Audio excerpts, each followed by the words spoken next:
تمرین ضربه زدن، تکنیک رهایی عاطفی EFT.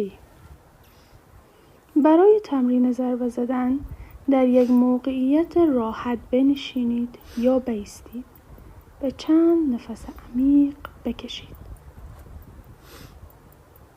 سپس با استفاده از نوک انگشتان یک دست به آرامی و با ریتمی ثابت روی نقاط خاصی از بدن ضربه بزنید.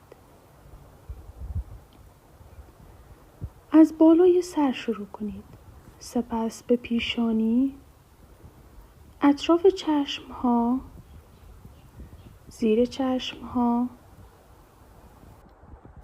زیر بینی، روی چانه،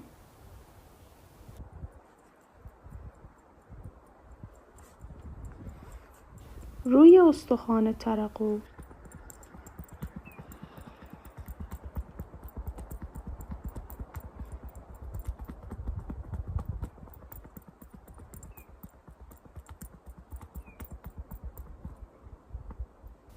و در نهایت زیر بازو بروید.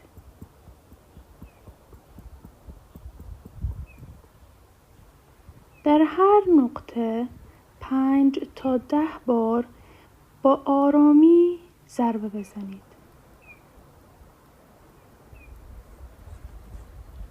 هنگام ضربه زدن می توانید بگویید آرزو می کنم احساس امنیت بیشتری داشته باشم و یا آرزو می کنم این احساس از بین برود.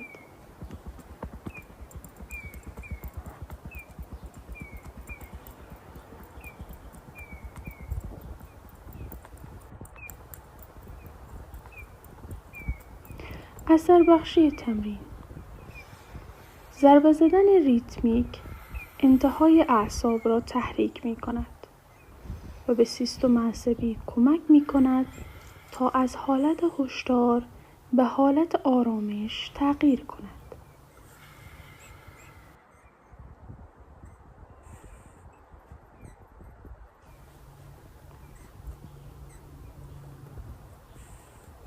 همچنین جریان خون و انرژی را بهبود می بخشد.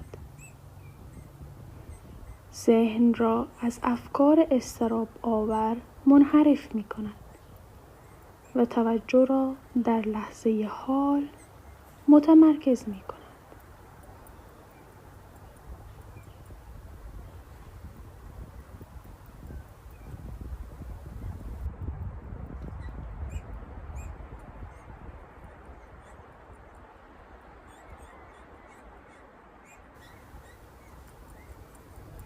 ترکیب ریتم فیزیکی با جملات تأکیدی مثبت، حس کنترل، ایمنی و آرامش ایجاد می کند که شدت اضطراب یا وحشت را کاهش می دهد.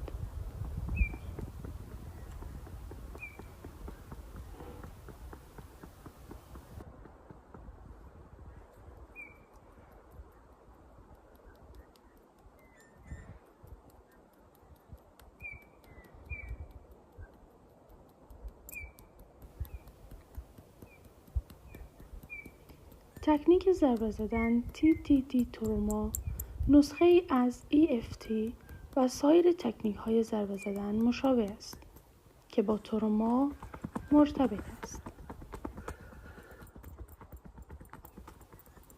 می توانید از آن برای هر نوع استرس، تروما یا اضطراب استفاده کنید.